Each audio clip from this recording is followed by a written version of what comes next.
আসসালামু আলাইকুম।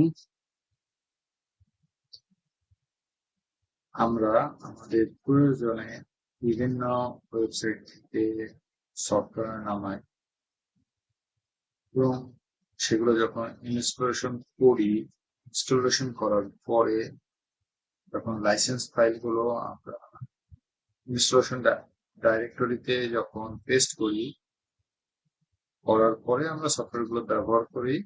পরবর্তীতে দেখা যায় কোনো এক সময় সিকিউরিটি বা অন্য কোনো অ্যান্টিভাইরাস সফটওয়্যার যদি আমরা ব্যবহার করে থাকি, সেই অ্যান্টিভাইরাস সফটওয়্যার ওই লাইসেন্স ফাইলটাকে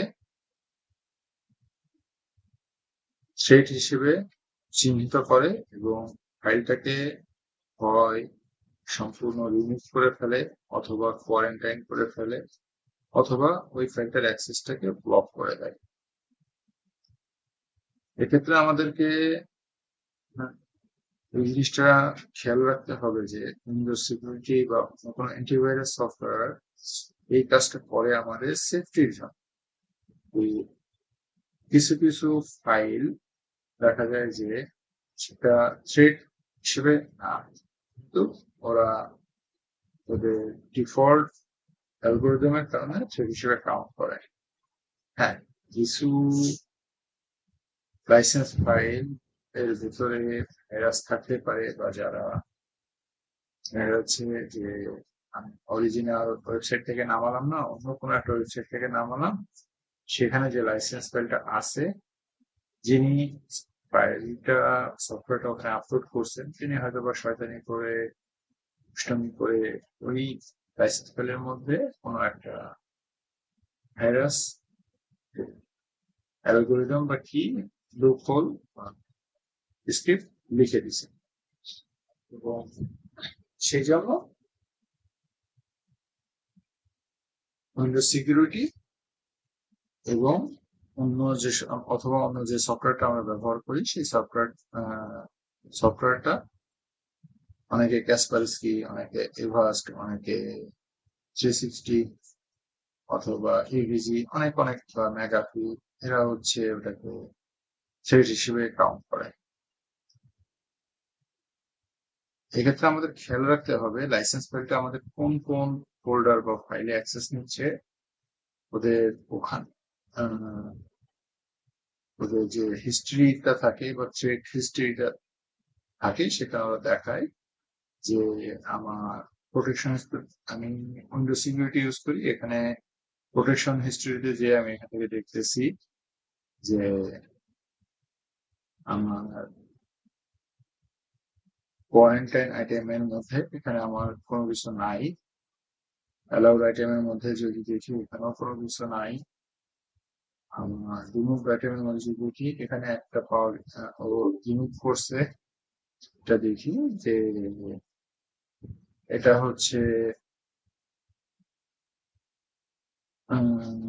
এর মধ্যে আনওয়ান্টেড বিহেভিয়ার, বা এখানে ডিটেলস এ লেখা থাকে যে আমার ওটা কি করতেছে। অনেক সময় দেখা যায় যে এই ফাইলটা আমার অন্য কোনো সফিস্টিকেট ফোল্ডার বা ফাইলে অ্যাক্সেস নিতে পারে, সেই ক্ষেত্রে এটা থ্রেট, এবং ওই সফটওয়্যারটা আমার ইউজ না করাটাই উত্তম, এবং অন্য কোনো ট্রাস্টেড সোর্স থেকে বা অরিজিনাল ওয়েবসাইট থেকে আমার সফটওয়্যারটা নামিয়ে ব্যবহার করাটাই উত্তম। যাই হোক, আমি এখনকার যেসব সিকিউরিটি সফটওয়্যার গুলো আছে, এই যে স্ক্রিপ্টে স্ক্যান স্ক্রিপ্টে ম্যাক্সিমাম লাইসেন্স ফাইলই মোটামুটি থ্রেড হিসেবে কাউন্ট করে। এখন আমরা সফটওয়্যারটাকে ব্যবহার করতে গেলে বা ফুল পটেনশিয়ালিটি ব্যবহার করতে গেলে এই লাইসেন্স ফাইলটাকে আমাদের আনথ্রেড হিসেবে চেনাতে হবে, যাতে যখন আমরা ব্যবহার করব তখন যেন ওই সফটওয়্যার বা সফটওয়্যার লাইসেন্স ফাইলটাকে ও থ্রেড হিসেবে কাউন্ট না করে। সেক্ষেত্রে আমাদের করতে হবে, আমি উইন্ডোজ সিকিউরিটি ব্যবহার করি, আমি অন্য কোনো third party antivirus software use করি না। তাই উইন্ডোজ সিকিউরিটি দিয়েই আমি দেখাচ্ছি, সবগুলোতেই একই রকম। শুধু ইন্টারফেসটা ভিন্ন হয়। আমি উইন্ডোজ সিকিউরিটি দিয়ে দেখাচ্ছি, এখানে ক্লোজ করে দিয়ে আবার প্রথম থেকে নিয়ে আসি। উইন্ডোজ সিকিউরিটিটা ওপেন করব। ওপেন করার পরে ভাইরাস এন্ড থ্রেট প্রোটেকশন এখানে যাব। যাওয়ার পরে এখানে virus and threat protection settings, এই নিচে যে ম্যানেজ সেটিংস এইখানে যাব। ম্যানেজ সেটিংস এ যাওয়ার পরে এখানে যা কিছু আছে সবকিছু আমার অন থাকবে, কোনো কিছুতে আমি অফ করবো না। সব শেষে এক্সক্লুশনস এইটাতে যাব। অন্যান্য যেসব থার্ড পার্টি অ্যান্টিভাইরাস সফটওয়্যার আছে সেখানে এই এক্সক্লুশন এই অপশনটা থাকবে, হয়তো অন্য কোনো নাম থাকতে পারে, এই জিনিসটা থাকবে যে জায়গাগুলো ও স্ক্যান করবে না। এখানে ডিসক্রিপশন থেকে এটা পড়ে নিলে বুঝতে পারবো যে এখানে কি বলছে, Microsoft defender antivirus won't scan items that have been excluded। যেগুলোকে আমি স্ক্যান করতে নিষেধ করছি এগুলো আর স্ক্যান করবে না। Excluded item could contain threats that may make your device vulnerable। ওইটা ওয়ার্নিং হিসেবে বলতেছে, কিন্তু ও প্রথমে লাইনেই বলে দিচ্ছে যে আমি যেগুলোকে সিলেক্ট করে দিব ও সেগুলোকে আর স্ক্যান করবে না। এর নিচেই অ্যাড অর রিমুভ এক্সক্লুশনস, এটাতে আমি ক্লিক করলাম। ও হচ্ছে আমাকে একটা ওয়ার্নিং মেসেজ দেবে, ইউজার এখন কন্ট্রোল মেসেজ, এখানটা আমি ইয়েস করে দিব। দেওয়ার পরে এখানে এক্সক্লুশনে যে এখানে আমি কি কি এক্সক্লুশনে রাখবো সেই জিনিসগুলো আমাকে দেখাচ্ছে। আমার অলরেডি এক্সক্লুশন করা আছে, তো আমি আবার দেখাচ্ছি এটা কিভাবে করবো। অ্যাড অ্যান্ড এক্সক্লুশনে ক্লিক করবো, করার পরে এখানে ফাইল, ফোল্ডার, ফাইল টাইপ আর প্রসেস, আমি ফোল্ডারটাকে ক্লিক করবো। কারণটা হচ্ছে আমি যদি কোনো ফাইলটাকে দেখায় দেয় বা কোনো ফাইল টাইপ বা প্রসেসটাকে দেখায় দেয় তাহলে ও সেটাকে হচ্ছে আমার কি করবে। প্রসেস দিলে দেখা যাচ্ছে যে কোনো সব লাইসেন্স ফাইলটা কোনো একটা প্রসেস রান করতেছে, ওইটাকেই ও হচ্ছে মানে ওখান থেকে ও ব্লক করে দিবে।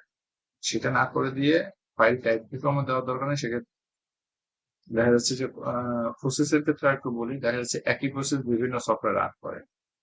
দেখা যাচ্ছে যে কোনো একটা আমি এবং যদি কোনো থ্রেড ফাইল থাকে সে যদি ওই প্রসেস রান করে তাহলে ওই প্রসেসটাকে ও আর স্ক্যান করতে পারবে না, এই জন্য প্রসেস আমি দিব না।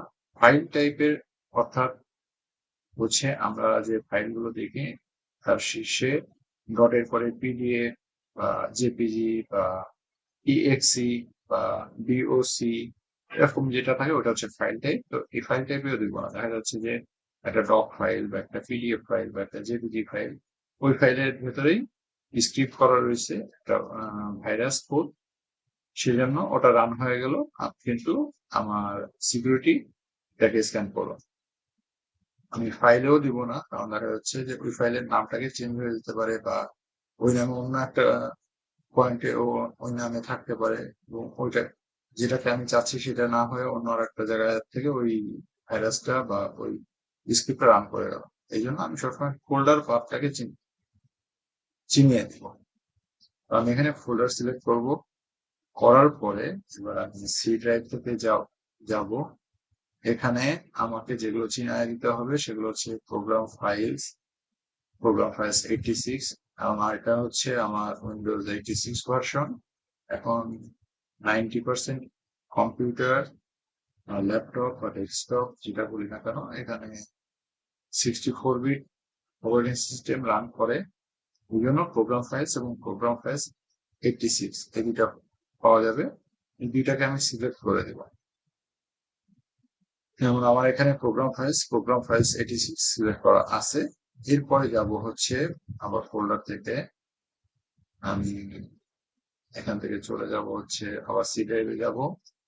যাওয়ার পরে এখান থেকে আমাদের ইউজার্স, এই ইউজার্স এর ভিতরে যাব। এখানে সরাসরি আমি ইউজার্স ফোল্ডারটাকে আমি সিলেক্ট করব না, কারণ দেখা যাচ্ছে যে কোনো ভাইরাস বা কোনো কিছু ও যখন দেখতেছে যে আমার এই জায়গাটা স্ক্যান করতেছে না, তখন ওইখানে কোথাও এসে বসে রাখতে পারে।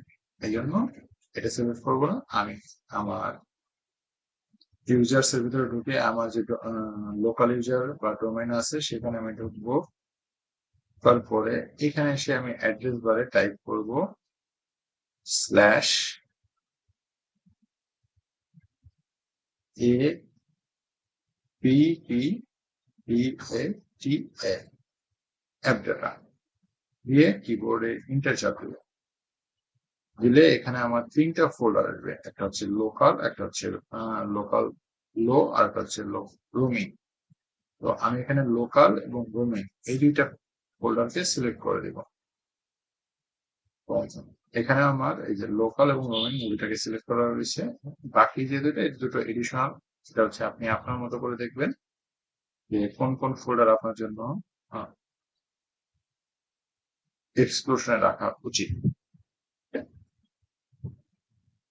এরপরে এক্সক্লুশন করে দেওয়ার পরে এটাকে ক্লোজ করে দিবেন এবং যদি সম্ভব হয় একবার রিস্টার্ট দিয়ে নেবেন, যাতে উইন্ডোজ সিকিউরিটি বা অন্য থার্ড পার্টি কোনো যেটা আপনি ব্যবহার করতেছেন অ্যান্টিভাইরাস, সে যেন এই যে আপনি নতুন যে কমান্ডটা দিলেন এটাকে যেন আপডেট করে নিতে পারে। এরপরে আপনি চালালে আপনার লাইসেন্স ফাইলকে ও আর থ্রেড হিসেবে কাউন্ট করবে না। আর ইতিমধ্যে যদি ও কাউন্ট করে সেটাকে কোয়ারেন্টাইন করে ফেলে, তাহলে আপনি নতুন করে আপনার সেটআপ ফাইলে ফোল্ডারে আপনার লাইসেন্স ফাইলটাকে কপি করে দিবেন, তাহলেই হয়ে যাবে। ও আর লাইসেন্স ফাইলকে থ্রেড হিসেবে কাউন্ট করে কোয়ারেন্টাইন বা ব্লক বা রিমুভ করবে না। ধন্যবাদ।